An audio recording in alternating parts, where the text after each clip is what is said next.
Hi guys and welcome back to the channel Deepak Yadav Education. Welcome to the daily current affairs of 17th of August 2021।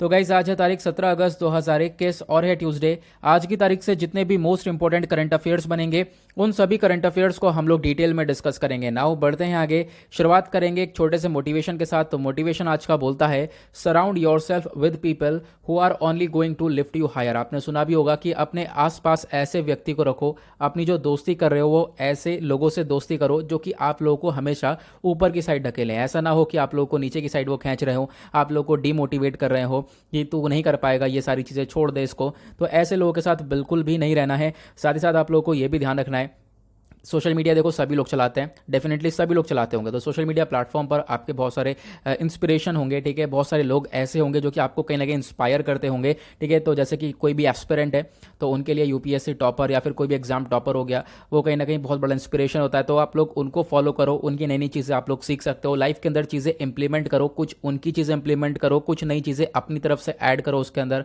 उसको और बेहतर करो। तो life में इतना कुछ काम है कि मतलब फालतू की चीज़ें सोचने का टाइम ही नहीं रहना चाहिए। और आप इन चीज़ों को, छोटी छोटी चीज़ें जब आप लाइफ के अंदर इंप्लीमेंट करना चालू करोगे तो डेफिनेटली बहुत बड़े बड़े बदलाव आते हुए चालू होने हो जाएंगे। तो आपको ध्यान रखना है कि जैसे बहुत सारे लोग होते हैं जो कि आप लोगों को कहीं ना कहीं आपके जो गोल है उसकी तरफ बढ़ने नहीं देते हैं, तो उनसे बिल्कुल दूर रहना है और हमेशा ऐसे लोगों के साथ रहना है या फिर ऐसे लोगों को फॉलो करना है, ऐसे लोगों को अपने आसपास रखना है जो कि आपको हमेशा ही मोटिवेट करते रहें। नाउ आगे बढ़ते हैं, बट आगे बढ़ने से पहले एक बार नज़र मार लेते हैं कौन कौन से आर्टिकल्स का डिस्कशन करना है हम लोग को आज। सबसे पहला आर्टिकल बहुत ज़्यादा इंपॉर्टेंट होने वाला है, मैं आपको बताता रहूँगा कौन से सब्जेक्ट से कौन सा आर्टिकल रिलेट होता रहेगा। पहले आर्टिकल में हम चर्चा करेंगे जो 75th इंडिपेंडेंस डे सेलिब्रेट किया गया है परसों, उसके अवसर पर मतलब हमारे प्राइम मिनिस्टर ने बहुत सारे इनिशिएटिव्स को लॉन्च कर दिया है और वो जो इनिशिएटिव्स हैं एक तरीके से उनका अनाउंसमेंट हुआ है। तो वो क्या क्या है, क्या क्या फ़ायदे होंगे और क्या क्या हमारी इकोनॉमी के अंदर कंट्रीब्यूशन होने वाला है, क्या क्या स्कीम्स आएंगी, इन सब चीज़ों के बारे में डिस्कशन होगा। देन उसके बाद आपको एक नई चीज़ पता चलने वाली है सेकेंड आर्टिकल में, वो है IBSA फोरम। ये IBSA फोरम क्या है, ये क्यों है चर्चा में, गवर्नमेंट वेबसाइट से आर्टिकल लिया गया है, बहुत इंपॉर्टेंट होने वाला है। डिटेल में चर्चा करेंगे ये फोरम क्या है, क्यों है चर्चा में और इसके क्या ऑब्जेक्टिव है, फंडिंग कहाँ से आती है, बहुत सारी चीज़ें हैं। देन उसके बाद थर्ड आर्टिकल और भी बहुत ज़्यादा इंपॉर्टेंट है, एनवायरमेंट के पर्सपेक्टिव से चर्चा हो रही है।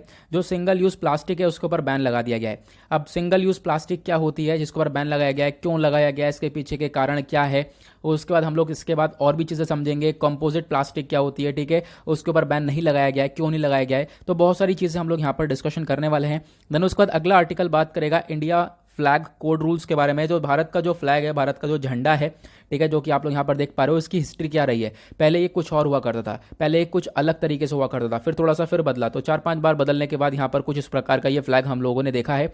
तो इसकी हिस्ट्री को हम लोग कवर करेंगे, प्लस भारत का जो फ्लैग है वो कहाँ पर इस्तेमाल किया जा सकता है, कहाँ पर नहीं किया जा सकता है, उसके क्या रूल्स एंड रेगुलेशंस हैं, वो भी यहाँ पर हम लोग डिस्कशन करेंगे, बहुत इंपॉर्टेंट है। देन उसका अगला आर्टिकल तो मतलब और भी ज़्यादा इंपॉर्टेंट है। आप सारे आर्टिकल आज के बहुत इंपॉर्टेंट है। ऑपरेशन ब्लू फ्रीडम के बारे में चर्चा हो रही है, अभी हाल ही में न्यूज़ में आया है। ये जो ऑपरेशन ब्लू फ्रीडम है इसको स्टार्ट कर दिया गया है। जो भी डिसेबल पर्सन है वो सियाचिन ग्लेशियर पर ट्रैकिंग करेंगे। अब यहाँ पे क्या है, ये सियाचिन ग्लेशियर कहाँ पर है, ठीक है, ये ऑपरेशन ब्लू फ्रीडम क्या है, क्लॉ क्या है जो कि इन चीज़ों को इंप्लीमेंट कर रहा है, उसको हम लोग चर्चा करेंगे। देन उसके बाद आर्टिकल एप्पल्स के बारे में बोला गया है, तो एप्पल क्यों है चर्चा में, इसके बारे में हम लोग जानेंगे। देन उसके बाद निंगमो पोर्ट चर्चा में है, चाइना का ये पोर्ट है, क्यों है चर्चा में, इसको हम लोग देखेंगे, लोकेशन देखेंगे। उसके बाद एट द लास्ट एक पर्सनैलिटी है जो कि कल काफ़ी ज़्यादा गूगल पर कवर करी गई थी, तो उनके बारे में भी यहाँ पर चर्चा काफ़ी ज़्यादा है, तो उनके बारे में भी हम लोग काफ़ी कुछ सीखने वाले हैं। बढ़ते हैं आगे, बट गाइस आगे बढ़ने से पहले अगर आप लोगों को इस लेक्चर का PDF चाहिए तो नीचे डिस्क्रिप्शन बॉक्स में आप सभी लोगों को टेलीग्राम का लिंक दिया गया है, वहां से जाकर आप लोग इस लेक्चर के PDF को डाउनलोड कर सकते हो। और यह है मेरी Instagram ID Deepak Yadav education, यहाँ पर जाकर फॉलो कर लेना। अपनी जितनी भी क्वेरीज है मुझसे आप लोग यहाँ पर पूछ सकते हो, इसका लिंक आपको नीचे डिस्क्रिप्शन बॉक्स में मिल जाएगा। तो चलो शुरुआत करते हैं। आज का जो सबसे पहला आर्टिकल है वो आपका पॉलिटी एंड गवर्नेंस के पॉइंट ऑफ व्यू से इंपॉर्टेंट है, एंड जो पॉलिटी एंड गवर्नेंस है वो आपका GS पेपर 2 के अंदर स्टैंड करता है। तो मैं आपको हर आर्टिकल बताता हुआ चलूंगा आपके सिलेबस में कहाँ से ये लिंक करेगा। तो हम लोग बात करेंगे, कुछ इनिशिएटिव्स लिए गए हैं जो 75वां इंडिपेंडेंस डे हुआ है उसके अवसर पर, तो यहाँ पे हम लोग समझेंगे क्या है। तो हमारे प्राइम मिनिस्टर ने स्पीच दी थी लाल किला पर, ठीक है, देखो ये मतलब बहुत लंबे समय से इतिहास से चला आ रहा है, 1947 से ये सारी चीज़ें चलती हुई नजर आ रही हैं। ठीक है, जवाहरलाल नेहरू जी ने यहाँ पर इसकी नींव रखी थी स्पीच देने की। उसके बाद से हर साल हमारे प्राइम मिनिस्टर ये काम करते हैं, इंडिया का विजन दिखाते हैं कि हाँ इंडिया का विजन क्या होने वाला है आने वाले कुछ साल में। तो इन्होंने भी इसी चीज़ को लेकर चर्चा की है। आर्टिकल आप देख पा रहे होंगे इंडियन एक्सप्रेस का, नीचे मैंने आर्टिकल भी लगा दिया है, सोर्स भी लगा दिया है यहाँ पे कि प्राइम मिनिस्टर नरेंद्र मोदी जी ने इंडिपेंडेंस डे पर स्पीच दी थी। उसकी हाईलाइट्स के अंदर इंडिया के डेवलपमेंट के ऊपर चर्चा करी है। इन्होंने बोला इस अपनी स्पीच के अंदर कि जो भारत है वो आने वाले 25 सालों के अंदर एक ग्लोरियस डेवलपमेंट की तरफ बढ़ने वाला है। भारत के अंदर बहुत ही ज़्यादा तेज़ी से विकास होने वाला है आने वाले 25 साल में, और उसी के साथ बहुत पैसा लगाया जाएगा, नए नए इनिशिएटिव्स होंगे और नई नई चीज़ें लॉन्च होती हुई नजर आएंगी। उसके बाद यहाँ पे बोला गया जो प्राइम मिनिस्टर है उन्होंने 14 अगस्त को डिक्लेयर कर दिया है कि 14 अगस्त को हम लोग as a partition horrors remembrance day observe करेंगे। इसको आगे मैं डिटेल में बताऊंगा, ठीक है। तो एक एक करके कवर करेंगे। तो जो भी यहाँ पर इंडिपेंडेंस डे पर हमारे प्राइम मिनिस्टर के द्वारा स्पीच दी गई थी उसके अंदर सबसे पहले यहाँ पे इनिशिएटिव ये बोला गया गति शक्ति मास्टर प्लान लाया जाएगा। अब आप कह सकते हो ये जो मास्टर प्लान है एक प्रोजेक्ट है। अभी जो प्रोजेक्ट है ना इसका अमाउंट सुन के हिल जाएंगे। वो क्या है, इसका जो अमाउंट है वो है 100 लाख करोड़ का प्रोजेक्ट है। ये 100 लाख करोड़ रुपए का प्रोजेक्ट अनाउंस किया गया है। और इससे क्या होगा, जो हमारा पूरा का पूरा जो इंफ्रास्ट्रक्चर है उसको डेवलप किया जाएगा। साथ ही साथ ये क्या हेल्प करेगा, जो ग्लोबल प्रोफाइल है, जो लोकल मैन्युफैक्चर है, ठीक है, जो छोटे मोटे जो मैन्युफैक्चरर्स है जो मैन्युफैक्चरिंग करते हैं उनकी मदद करेगा। और वो जो छोटे मैन्युफैक्चरर्स हैं वो कहीं ना कहीं उनको इतनी मदद दी जाएगी कि वो बड़े मैन्युफैक्चरर से या फिर दुनिया भर से कॉम्पीट कर पाएंगे। इतनी यहाँ पर इंफ्रास्ट्रक्चर के ऊपर डेवलपमेंट होने वाला है, ऐसा यहाँ पे बोला गया। साथ ही साथ अब यहाँ पर इतना कुछ डेवलपमेंट होगा, इंफ्रास्ट्रक्चर के ऊपर डेवलपमेंट होगा, तो कहीं ना कहीं रोजगार भी बढ़ता हुआ नजर आएगा। तो एम्प्लॉयमेंट अपॉर्चुनिटीज आने वाले टाइम पर जवानों के लिए बढ़ने वाली हैं, ये चीज यहाँ पर बोली गई। दूसरा यहाँ पर इनिशिएटिव भारत लेने वाला है नेशनल हाइड्रोजन मिशन का। हाइड्रोजन एक क्लीन फ्यूल है, आपको मालूम होगा, तो हम लोग क्लीन फ्यूल की तरफ बढ़ने वाले हैं। नेशनल हाइड्रोजन मिशन हो गया, ग्रीन हाइड्रोजन सेक्टर हो गया, इसको एक तरीके से इंडिया के अंदर इसका बहुत बड़ा जंप आने वाले टाइम पे हम लोगों को देखने को मिलने वाला है। और इंडिया की हेल्प करेगा एनर्जी इंडिपेंडेंट होने में, क्योंकि आज के टाइम पर हम लोग लगभग 12 लाख करोड़ रुपए खर्च कर रहे हैं दूसरी कंट्री से इसी एनर्जी को इंपोर्ट करने में। तो अब यहाँ पर हम अपनी कंट्री के अंदर ग्रीन हाइड्रोजन को प्रोड्यूस करेंगे जिससे हम लोग इस क्लीन फ्यूल का इस्तेमाल कर सकते हैं। और जो दूसरी कंट्री के ऊपर हम डिपेंडेंट है, दूसरी कंट्री से इतना ज़्यादा अमाउंट का लगभग 12 लाख करोड़ तक की हम लोग एनर्जी को इंपोर्ट कर रहे हैं, उसके ऊपर कहीं ना कहीं हम लोग रोक लगा सकेंगे। और साथ ही साथ इसी पैसे से हम लोग अपनी कंट्री के अंदर डेवलपमेंट बढ़ा सकेंगे। मैन्युफैक्चरिंग होगी तो उसके साथ एम्प्लॉयमेंट जनरेशन भी हम लोग को देखने को मिल जाएगा। उसके बाद तीसरा इनिशिएटिव बोला गया राइस फोर्टिफिकेशन प्लान का। तो जो राइस डिस्ट्रीब्यूशन है, मतलब अलग अलग जो गवर्नमेंट स्कीम्स आपको मालूम होगा, सरकार की बहुत सारी स्कीम्स है जिसके अंडर में सरकार अनाज प्रोवाइड करवा रही है लोगों को। तो यहाँ पे जो राइस डिस्ट्रीब्यूशन वाली स्कीम है ना, इसमें लगभग 2024 तक आप कह सकते हो फोर्टिफाइड राइस प्रोवाइड किया जाएगा। फोर्टिफाइड राइस क्या होता है, पहले आपको इसको समझना होगा। फोर्टिफाइज मतलब क्या होता है, मान लो कोई चावल है उसमें फोर्टिफिकेशन कर दिया जाता है। फोर्टिफिकेशन मतलब एक ऐसी चीज़ है जहाँ पर कुछ कंटेंट होता है, मतलब कुछ माइक्रो न्यूट्रिएंट्स होते हैं, उनको ज़बरदस्ती ऐड कर दिया जाता है इसके अंदर। ओके, जैसे कि विटामिन्स हो गए, मिनरल्स हो गए, इन सब चीज़ों को ज़बरदस्ती इसके अंदर ऐड कर दिया जाएगा जिससे कि ये जो चावल है इसकी न्यूट्रिशन क्वालिटी और ज़्यादा बढ़ जाए। ठीक है, साथ ही साथ एक ये पब्लिक हेल्थ को जो बेनिफिट दे, ठीक है, जो आप कह सकते हो हेल्थ को लेकर काफ़ी सारे रिस्क होते हैं वो कम हो जाएं, क्योंकि इसके अंदर माइक्रो न्यूट्रिएंट्स भी हो जाएंगे। क्योंकि आज के टाइम पर होता क्या है, मैं आपको एक चीज़ और बताता हूँ, हम लोग ना मैक्रो न्यूट्रिएंट्स के ऊपर फोकस करते हैं बट माइक्रो न्यूट्रिएंट्स के ऊपर फोकस नहीं करते हैं। मैक्रो न्यूट्रिएंट्स मतलब कि जैसे कि हमारा फैट हो गया, प्रोटीन हो गया, ठीक है, कार्ब्स हो गया, इन्हीं चीज़ को हम लोग कंज्यूम करते हैं। और एक्चुअली में अगर बात करें तो इंडिया के अंदर प्रोटीन भी इतना कंज्यूम किया नहीं जाता है, ठीक है, खासकर हम लोग कार्बोहाइड्रेट ही यहाँ पे कंज्यूम करते हैं, ज़्यादातर आलू खाया जा रहा है, ठीक है, या फिर रोटी खाई जा रही है, तो कहीं ना कहीं इन सबसे कार्ब्स ही मिल रहे हैं, दाल वगैरह खाई जा रही है, तो वहाँ से प्रोटीन भी मिल जाता है थोड़ा बहुत। लेकिन क्या है, माइक्रो न्यूट्रिएंट्स के ऊपर हम लोग ध्यान देते हैं। माइक्रो न्यूट्रिएंट्स के अंदर बहुत सारे मल्टी विटामिन्स आ जाते हैं, विटामिन्स हो गए, मिनरल्स हो गए, इन चीज़ों के ऊपर फोकस नहीं किया जाता है। तो यहाँ पे क्या करा गया है, तो माइक्रो न्यूट्रिएंट्स को ऐड कर दिया जाएगा चावल के अंदर, और इसी प्रोसेस को बोला गया है फोर्टिफिकेशन। तो ये जो न्यूट्रिशियस भरपूर जो चावल होगा इसी को यहाँ पे डिस्ट्रीब्यूट किया जाएगा। और इससे क्या होगा, जो आज के टाइम पर भारत के अंदर कुपोषण वाली जो चीज़ देखने को मिल रही है, मेल न्यूट्रिशन की, लोगों के अंदर, चाहे वो वेमेन हो चाहे वो बच्चे हों, उनके अंदर मेल न्यूट्रिशन बहुत ज़्यादा है, कुपोषण बहुत ज़्यादा है, और साथ ही साथ एनीमिक बीमारी देखने को मिल जाएगी। तो ये कहीं ना कहीं कम होती हुई नजर आएगी। इनफैक्ट बोला यह गया, भारत की जो रैंक है 107 में से 94 रैंक है किसके अंदर, सीरियस हंगर कैटेगरी के अंदर, जो ग्लोबल हंगर इंडेक्स था उसके अंदर। ठीक है, मतलब कि यहाँ पे भूखमरी इतनी ज़्यादा है, लोग भूखे रह जाते हैं, तो इसी चीज़ के ऊपर फोकस किया गया है। साथ ही साथ यहाँ पर हम लोग माइक्रो न्यूट्रिएंट्स को ऐड करके इसकी पावर को और बढ़ाएंगे, और कहीं ना कहीं इस मेल न्यूट्रिशन को कम करने के ऊपर हमारा फोकस रहने वाला है। उसके बाद चौथा इनिशिएटिव यहाँ पर हाईलाइट एक तरीके से यह है इस स्पीच का, वो है वंदे भारत ट्रेन्स।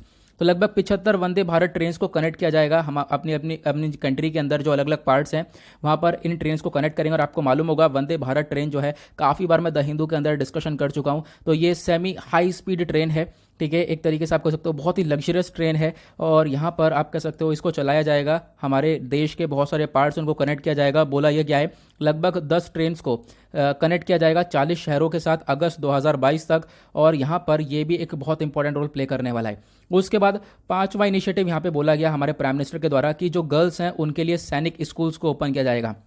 जितने भी सैनिक स्कूल्स है कंट्री के अंदर वो गर्ल्स के लिए भी ओपन किए जाएंगे, ठीक है। लगभग 33 सैनिक स्कूल्स आज के टाइम पर हमारे पूरे कंट्री के अंदर ऑपरेट कर रहे हैं। और ये किसके अंडर में ऑपरेशन करते हैं, तो आपको ध्यान रखना है सैनिक स्कूल्स रन करते हैं सैनिक स्कूल सोसाइटी के अंडर में, ठीक है, जो कि मिनिस्ट्री ऑफ डिफेंस के अंडर में आता है। और साथ ही साथ यहाँ पे सैनिक स्कूल का मेन मकसद ये होता है कि बच्चे को शुरू से ही उसके अर्ली एज से ऐसे प्रिपेयर करके चलना जो कि वो कॉन्ट्रीब्यूट करे इंडियन आर्म्ड फोर्सेस के अंदर।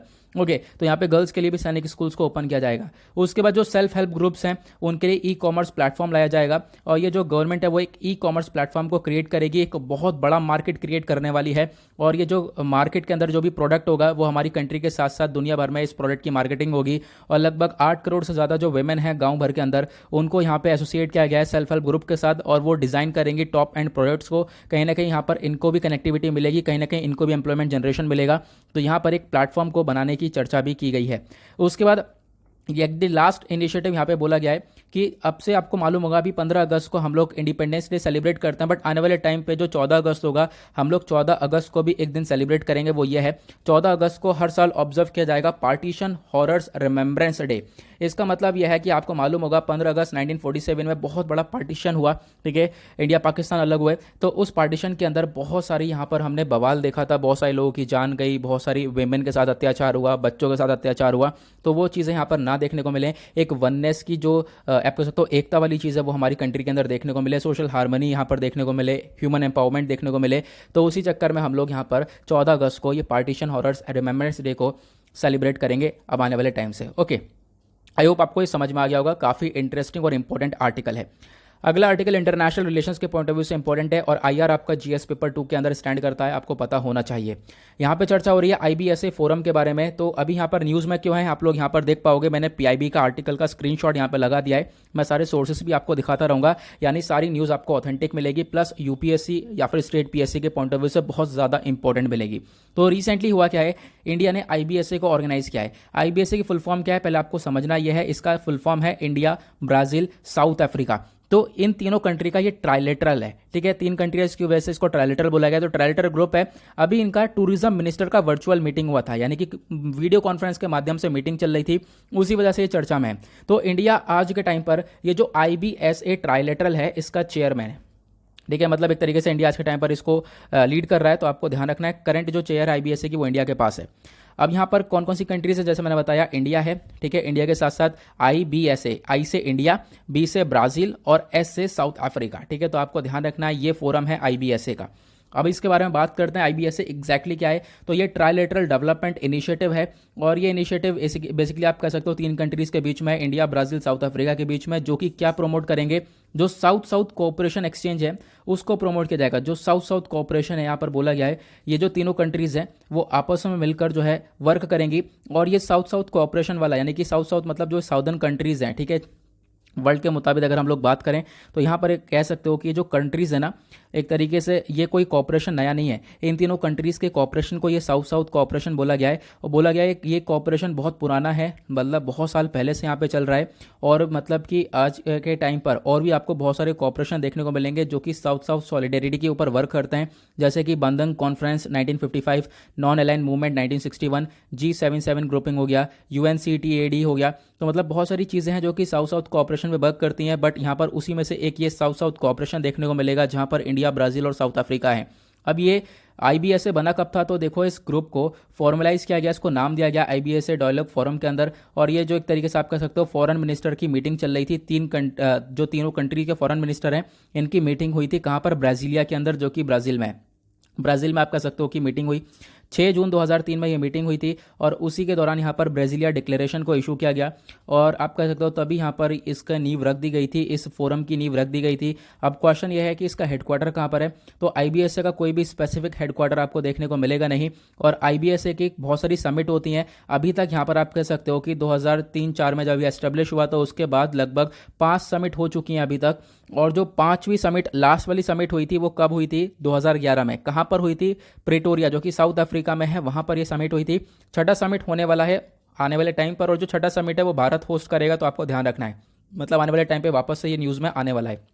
उसके बाद ये जो तीनों कंट्रीज हैं इनके बीच में कोई नेवल एक्सरसाइज होती है क्या, कोई अभ्यास होता है? तो बिल्कुल यहाँ पर जिसका नाम है IB समर, आप ऐसे ध्यान रख सकते हो IB समर करके, वैसे IBSAMAR है।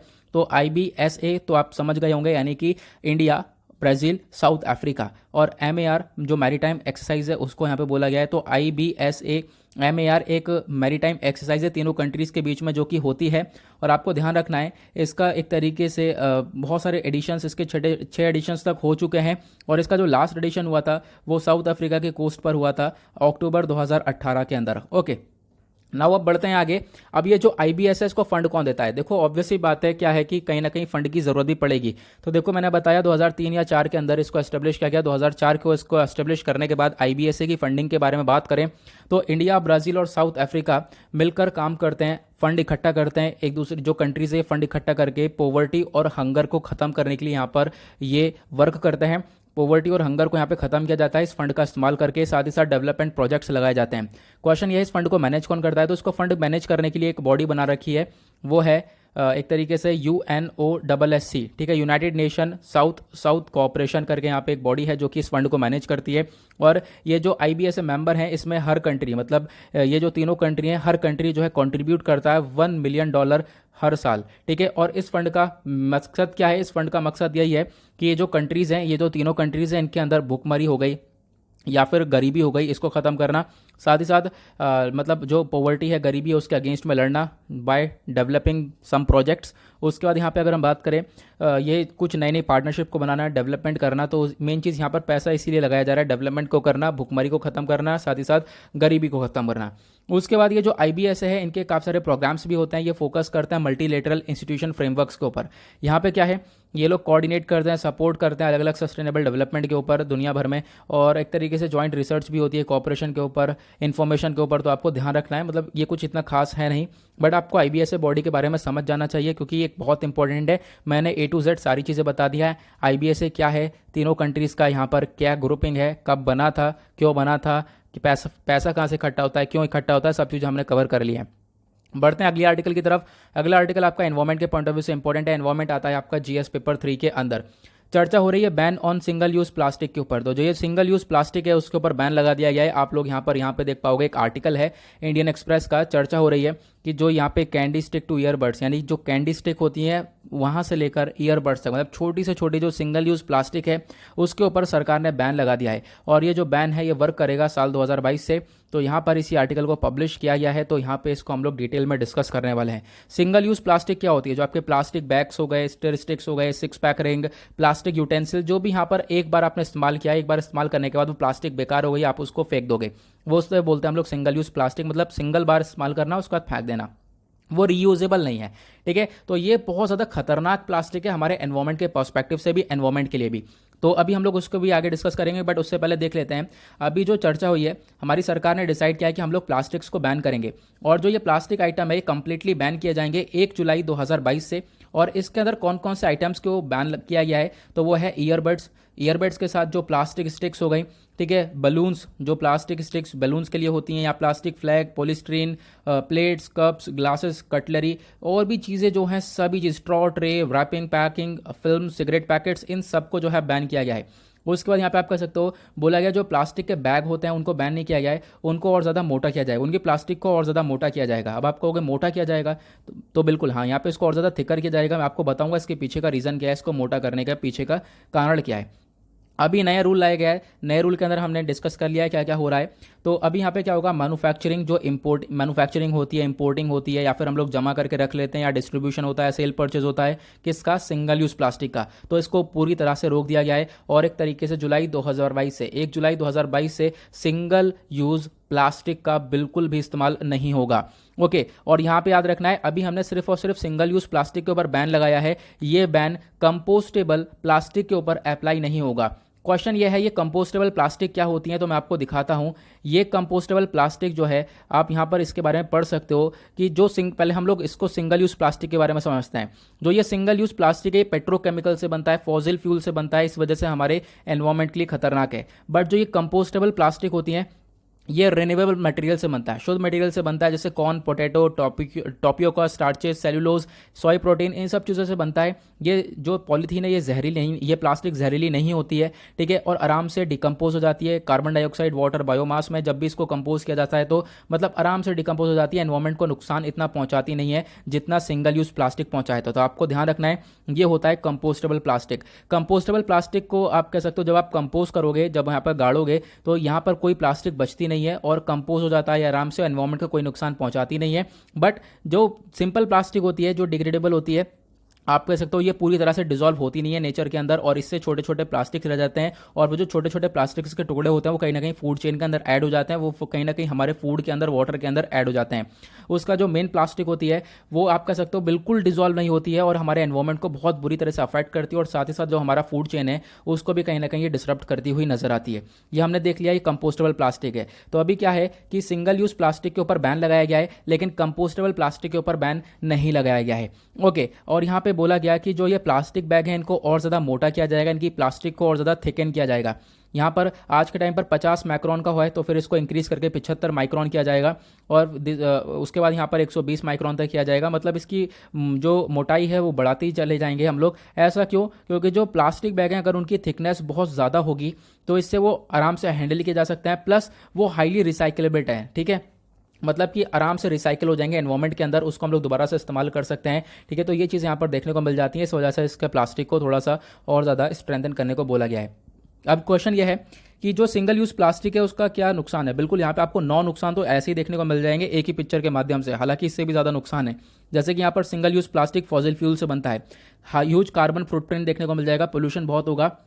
उसके बाद में मतलब इसको 100 साल लग जाते हैं, एक तरीके से आप कह सकते हो कि मतलब ये एनवायरनमेंट के अंदर ऐसे घूमता रहता है, 100 साल लग जाते हैं, डिकम्पोज होता ही नहीं है। बहुत थोड़ा सा परसेंटेज जो है इसका रिसाइकिल हो पाता है, इस वजह से ये बेकार है। उसके बाद यहाँ पे आप कह सकते हो टॉक्सिन्स वगैरह जो फूड और ड्रिंक में पहुँच जाते हैं। उसके बाद हार्मोन डिसरप्शन, कैंसर वाली दिक्कतें देखने को मिल जाती हैं। हमारे ओशन को गंदा कर देता है, ओशन के अंदर जब गंदा होगा तो फिर जो मैरीन एनिमल्स है उनकी जान चली जाएगी। उसके बाद ये हमारे फूड चेन के अंदर, ऑब्वियस सी बात है, जब ये पानी के अंदर पहुँच चुका तो कहीं ना कहीं फिश के माध्यम से ये हमारे फूड चेन के अंदर भी आ जाएगा, और फिर ये सिंगल यूज़ प्लास्टिक की वजह से और ज़्यादा खतरा बढ़ता हुआ नजर आएगा। क्वेश्चन ये है कि भारत के अंदर क्या फ्रेमवर्क है, तो बिल्कुल यहाँ पर एक लीगल फ्रेमवर्क है प्लास्टिक को बैन करने के लिए। आज के टाइम पर currently plastic waste management rules 2016 है जो कि यहाँ पर फॉलो किया जाता है, और यहाँ पर जो सिंगल यूज प्लास्टिक है उसकी मैन्युफैक्चरिंग, इंपोर्टिंग, स्टॉकिंग, डिस्ट्रीब्यूशन, इस सब को रोका गया है इस रूल के माध्यम से। और आपको मालूम होगा अभी हाल ही हमने इसके अंदर बदलाव किया है, और बदलाव ये कर दिया कि जुलाई 1, 2022 से ये सारी प्लास्टिक जो हैं सिंगल यूज प्लास्टिक के ऊपर बैन लगा दिया जाएगा। तो यहाँ पे आप कह सकते हो हमने अमेंडमेंट किया है plastic waste management amendment rules 2021 के माध्यम से, और अब यहाँ पर प्लास्टिक को एक तरीके से बैन करने की पूरी तरह से फोकस किया गया है। ओके, आई होप आप इसको समझ गए होंगे। अब यहाँ पे क्वेश्चन ये भी उठता है, जो ये सिंगल यूज प्लास्टिक है इसको बैन करने का पीछे का रीज़न क्या है। देखो, सिंगल यूज प्लास्टिक ऐसी है जो कि हमारे एनवायरमेंट में काफ़ी लंबे समय तक रह जाती है, डिकम्पोज इतने अच्छे से हो नहीं पाती है, ठीक है। और यहाँ पे आज के टाइम पर एक डेटा ये बताता है लगभग हमारी कंट्री के अंदर हर साल 9.46 मिलियन टन जो है प्लास्टिक वेस्ट को जनरेट किया जाता है, जिसमें से 43% सिंगल यूज प्लास्टिक ही है। तो आप समझ सकते हो सिंगल यूज प्लास्टिक 43%, और क्या इसका प्रभाव पड़ रहा होगा हमारे एनवायरमेंट के ऊपर।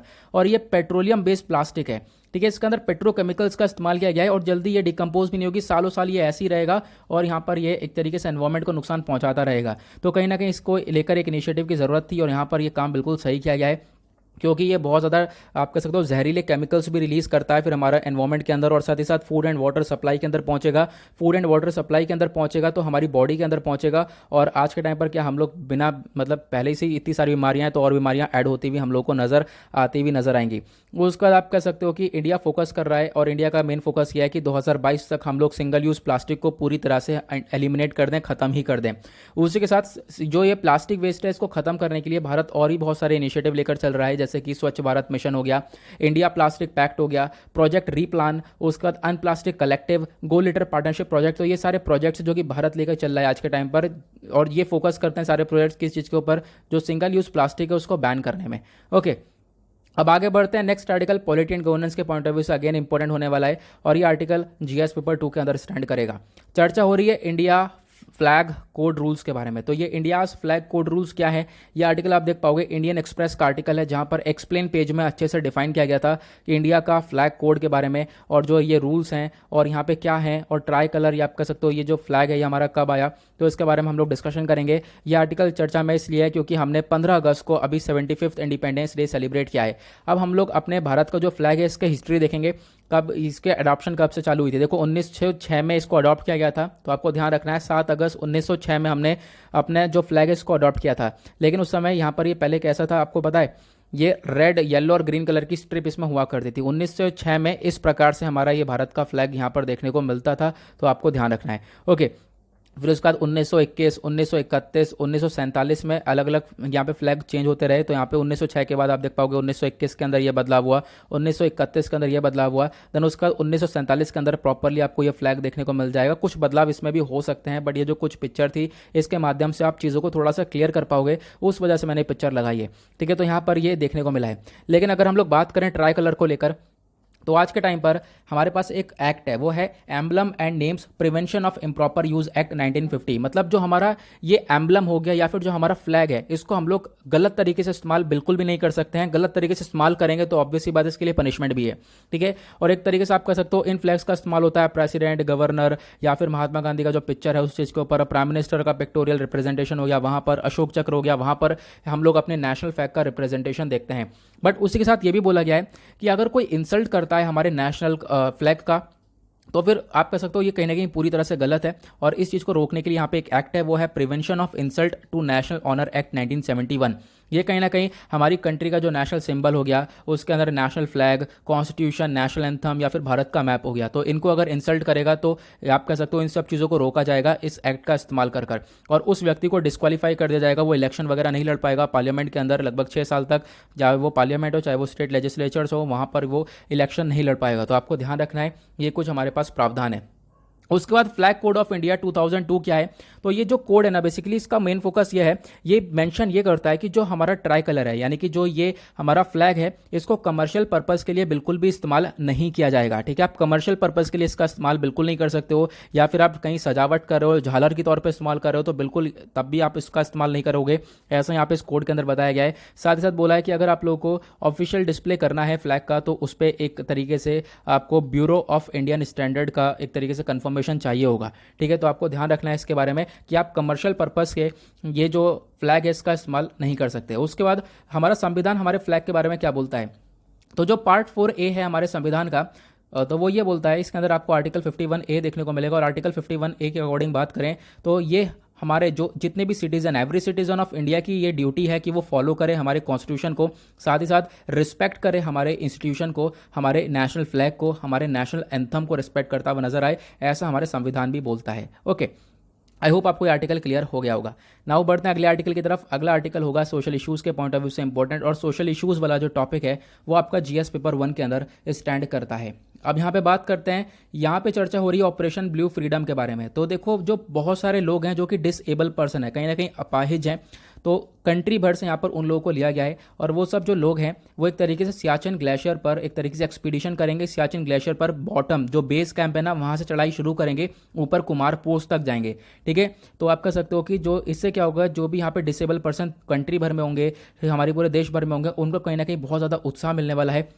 और यहाँ पे आप कह सकते हो डिसेबल पर्सन के लिए ये चीज़ पहली बार ऐसी कुछ आई है, और इससे जो है वर्ल्ड रिकॉर्ड बनेगा कि हाँ, डिसेबल पर्सन ने क्या करा है, दुनिया का जो हाईएस्ट बैटलफील्ड है उसको रीच किया है, और सियाचिन ग्लेशियर के बेस कैंप से जो कुमार पोस्ट है वहाँ तक पहुँचे हैं।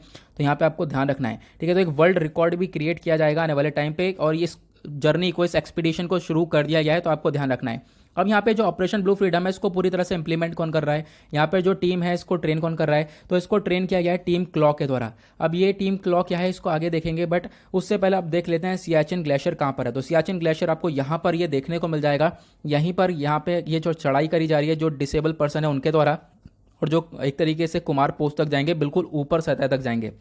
ओके, नाउ अब इन सब चीज़ों को इंप्लीमेंट करने के पीछे एक बॉडी है, वो है टीम क्लॉ। तो आपको ध्यान रखना है टीम क्लॉ क्या है। क्लॉ की फुल फॉर्म है कॉन्क्वर लैंड एयर वाटर। तो जो भी डिसेबल पर्सन है उनको लैंड पर कोई ऐसा काम करवाना, या फिर एयर के अंदर ऐसा काम करवाना, या फिर वाटर के अंदर ऐसा काम करवाना, ठीक है। तो इसी वजह से यहाँ पर इसका लैंड एयर वाटर रखा गया है। और एक तरीके से टीम है, इस टीम के अंदर आपको x Indian special forces commandos देखने को मिलेंगे। ये कमांडो बहुत ज़्यादा हाईली ट्रेन कमांडो हैं, ठीक है। इंडियन आर्मी पैरा कमांडोज हैं, नेवल मैरीन कमांडोज हैं, जिनको मार्कोस भी बोला जाता है, ठीक है। और ये मल्टी टैलेंटेड कमांडोज आपको देखने को मिल जाएंगे।